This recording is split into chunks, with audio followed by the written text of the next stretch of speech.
आज हम पढ़ने जा रहे हैं higher order exact linear differential equation. Last year हमने first order first degree exact linear differential equation के बारे में पढ़ा था।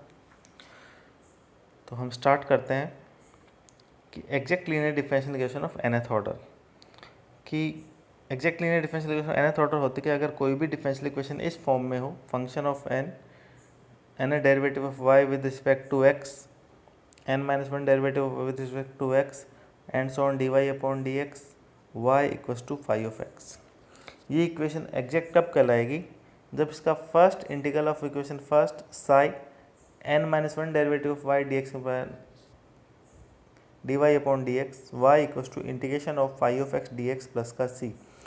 अगर मैं इसको डायरेक्ट डिफ्रेंशिएट करूं और इक्वेशन नंबर फर्स्ट अगर मुझे प्राप्त हो जाती है तो इक्वेशन नंबर फर्स्ट है वो एग्जैक्ट लीनियर डिफरेंशियल इक्वेशन कहलाती है।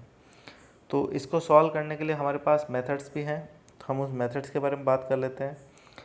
पहला है कि एग्जैक्टनेस हम चेक कैसे करेंगे, कौन सी कंडीशन है। जैसे फर्स्ट ऑर्डर फर्स्ट डिग्री में हम नेसेसरी कंडीशन हुआ करती थी कि del m upon del y equals to del n upon del x अगर इक्वल आ जाते हैं तो इक्वेशन है वो एग्जैक्ट कहलाती है।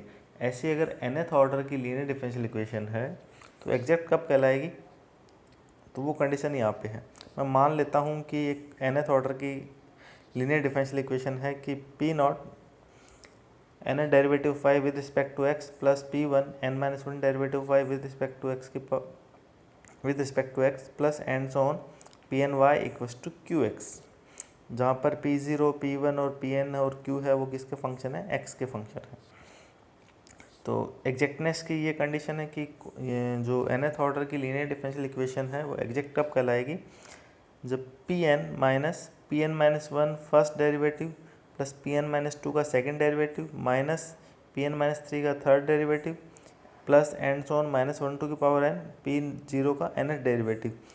तो ये देखो अल्टरनेट है, प्लस माइनस। अगर कैलकुलेट करूँ अगर ज़ीरो आ जाए तो समीकरण नंबर जो एक है, मतलब जो nth ऑर्डर की लीनियर डिफरेंशियल इक्वेशन है वो एग्जैक्ट लीनियर डिफरेंशियल इक्वेशन कहलाएगी।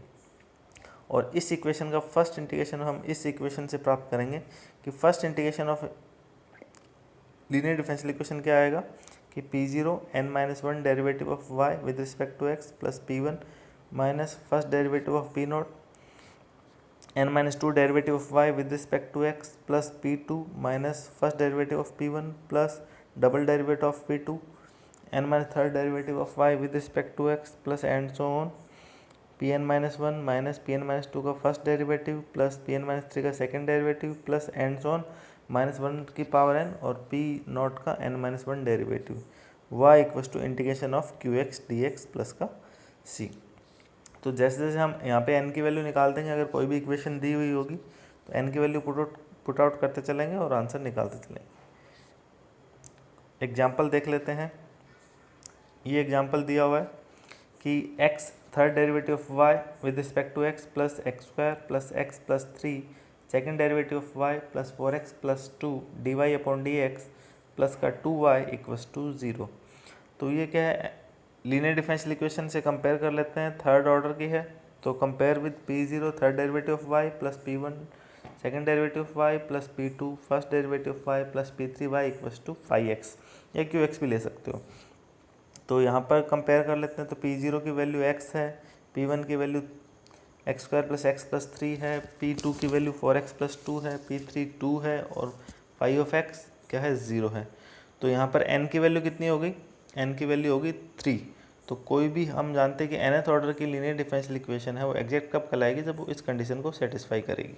तो n की वैल्यू 3 पुट आउट करते हैं तो इसमें क्या आएगा? p3 माइनस का p2 डैश मतलब first derivative of p2 plus का double derivative of p1 minus का p0 का थर्ड डेरिवेटिव। वैल्यू पुट कर देते हैं, अगर ये 0 आता है तो इक्वेशन एग्जैक्ट होगी। तो कैलकुलेट करते हैं तो 0 वैल्यू आ रही है, मतलब इक्वेशन क्या है? एग्जैक्ट है। अब हम क्या निकालते हैं? इसका फर्स्ट इंटीग्रेशन निकालते हैं। तो फर्स्ट इंटीग्रल क्या आएगा? ये फॉर्म थी फर्स्ट इंटीग्रल के, इसमें हम value n equals to 3 put करेंगे। तो n equals to 3 value put करते हैं तो ये जो इक्वेशन नंबर फर्स्ट का जो फर्स्ट इंटीग्रल आएगा वो इस फॉर्म में आ जाएगा। तो P not D two Y upon D x square plus p1 minus p0 का first derivative D Y upon D x plus p2 minus first derivative of p1 plus p not का double derivative y equals to c1। Value put कर देते हैं। p not p1 और P not के derivative और P two की, तो value put करने पर हमें इक्वेशन नंबर 2 प्राप्त होती है। वापस हम वही प्रोसेस स्टार्ट करना है।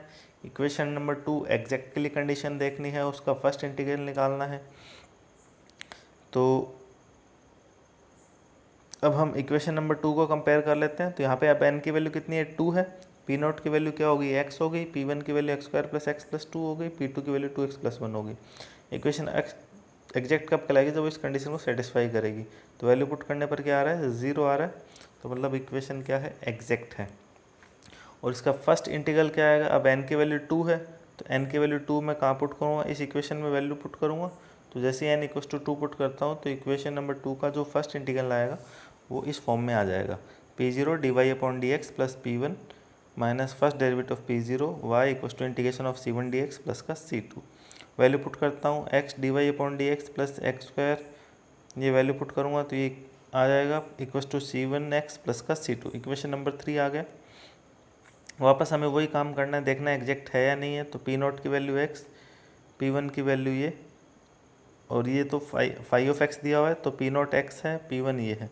मुझे देखना है कि अगर 0 आ जाएगा तो एग्जैक्ट कहलाएगा। तो p1 माइनस p0 डैश की वैल्यू अगर 0 आ जाएगी तो इक्वेशन थर्ड है वो एग्जैक्ट कहलाएगी। वैल्यू पुट कर देता हूँ, तो ये नॉन जीरो वैल्यू आ रही है, यहाँ पर नॉन जीरो वैल्यू आ रही है, मतलब इक्वेशन थर्ड है वो एग्जैक्ट नहीं है, एग्जैक्ट नहीं है तो और किसी फॉर्म के अंदर है।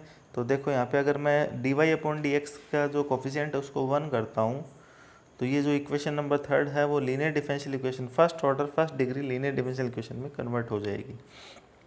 तो यहाँ से क्या आएगा, एक्स से अगर डिवाइड करूँगा तो d Y upon D x plus x से डिवाइड करूँ तो एक्स बचा प्लस का 1 plus 1 upon x y equals to c1 plus c2 upon x में कन्वर्ट हो जाएगी। तो फर्स्ट ऑर्डर फर्स्ट डिग्री का सॉल्यूशन कैसे निकालते हैं, इंटीग्रल फैक्टर निकालना पड़ेगा पहले। तो इंटीग्रल फैक्टर क्या होता है, एक ऐसा फैक्टर जो दी गई इक्वेशन से मल्टीप्लाई करने पर उसको एग्जैक्ट में कन्वर्ट कर दे। तो इंटीग्रल फैक्टर क्या होता है, लीनियर डिफरेंशियल इक्वेशन का ई टू की power integration of P D x.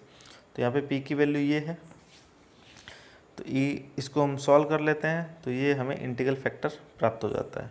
तो अब लीनियर डिफरेंशियल इक्वेशन का सॉल्यूशन क्या होता है कि y into integral factor equals to integration of q x into integral factor plus का c1। तो वैल्यू पुट कर देते हैं, y into integral factor equals to integration of c1, जी क्यू की वैल्यू आ जाएगी और ये इंटीग्रल फैक्टर आ गया प्लस का c3। ये हमारा इसका आंसर हो जाएगा। नेक्स्ट हम बात करते हैं नेक्स्ट फॉर्म के बारे में कि अगर कोई भी डिफरेंशियल इक्वेशन हमें इस फॉर्म में दी हुई हो तो हमें क्या करना है, उसको इंटीग्रेट करते जाना है जब तक कि हमें कोई सॉल्यूशन प्राप्त नहीं हो जाता।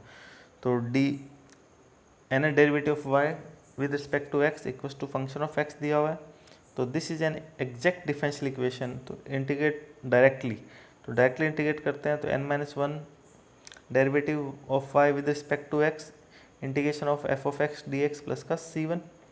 तो ये भी एग्जैक्ट है, तो वापस इंटीग्रेट करेंगे तो n माइनस टू डेरिवेटिव आ जाएगा, दोबारा इंटीग्रेशन हो जाएगा। तो हम जब तक करते रहते हैं जब तक कि क्या मिल जाए, हमें कंप्लीट सॉल्यूशन मतलब y की वैल्यू फाइंड आउट नहीं हो जाए। तो इस पर एक एग्जांपल लगा लेते हैं। दिया हुआ है कि D cube Y upon D X cube equals to X E की पावर एक्स। तो क्या करेंगे, इंटीग्रेट करते चलेंगे जब तक कि हमें y की वैल्यू नहीं मिल जाती है, तो इंटीग्रेट करेंगे। तो d two Y upon D x square equals to, इसको हम सॉल्व करेंगे बाई पार्ट से। तो इंटीग्रेशन ऑफ एक्स ई की power X D x plus C X, तो आईलेट लगा लेते हैं कंसेस मार्क में। तो ये क्या आ जाएगा, फर्स्ट और सेकंड, फर्स्ट है एक्स, सेकंड ई की पावर एक्स। तो कैसे करते हो कि फर्स्ट ऐसे कैसा, सेकंड का integration minus integration of first का डेरिवेटिव, सेकंड का इंटीग्रेशन, फिर इस पूरे फंक्शन का इंटीग्रेशन। तो ये क्या आ जाएगा, एक्स ई की पावर एक्स माइनस इंटीग्रेशन आएगा एक्स का डेरिवेटिव 1, फिर ई की पावर एक्स का इंटीग्रेशन ई की पावर एक्स, जो भी आया 1 इंटू ई की पावर एक्स, उस पूरे का इंटीग्रेशन वापस ई की पावर एक्स प्लस का c1। तो वापस हम इंटीग्रेट करेंगे तो इस फॉर्म में कन्वर्ट हो जाएगा। तो ये वाली फॉर्म आ गई। तो हमें जब तक सॉल्व करना है जब तक कि y नहीं मिल जाता, वापस इंटीग्रेट करेंगे, वापस बाई पार्ट लगा देंगे, इसको हम ऐसे सॉल्व करते चलेंगे तो हमें सॉल्यूशन फाइंड आउट हो जाएगा। नेक्स्ट हम बात करते हैं दूसरी फॉर्म के बारे में कि अगर इक्वेशन है वो d two Y upon D x y equals to function of y. अभी हमने पढ़ा था कि d two Y upon D x function of x, अगर फंक्शन ऑफ वाई दिया हो तो उसको सॉल्व करने के लिए हमें two d Y upon D x से उसको मल्टीप्लाई करना है, तभी इक्वेशन सॉल्व हो जाएगी।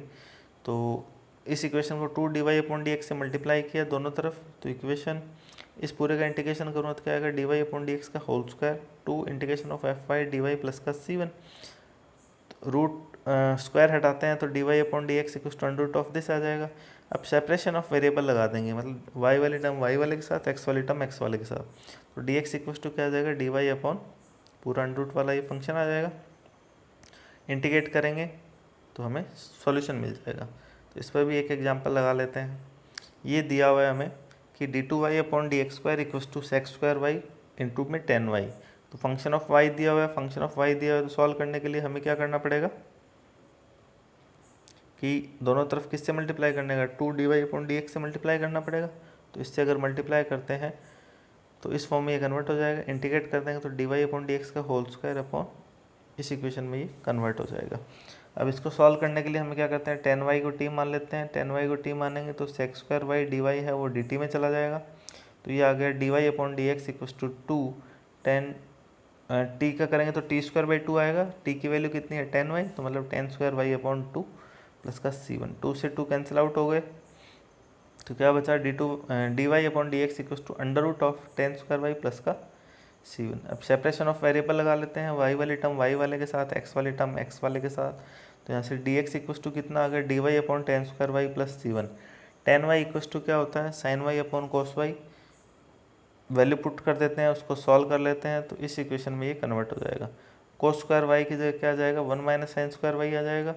इसको सॉल्व करने के लिए साइन वाई को क्या मान लेंगे, v मान लेंगे, तो कोस वाई डी वाई है वो dv में चला जाएगा। तो इस इक्वेशन में ये कन्वर्ट हो जाएगा।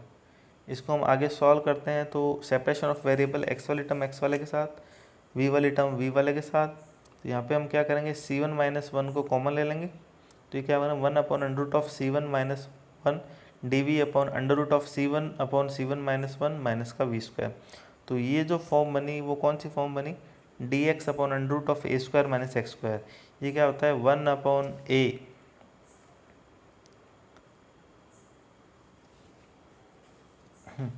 तो क्या हो जाएगा, x plus C two equals to 1 upon root of c1 minus 1। तो ये क्या बन गया, sine inverse x upon A बन गया भाई, D X upon under root of A square minus x square sine inverse x upon A. तो यहाँ पर वैल्यू क्या है, तो साइन इनवर्स v अपॉन में ये जाएगा तो उल्टा हो जाएगा, तो ये क्या जाएगा under root of c1 minus 1 upon c1। तो ये इस इक्वेशन में कन्वर्ट हो जाएगा। v की जगह वैल्यू पुट कर दूंगा वापस साइन v। तो ये हमारा आज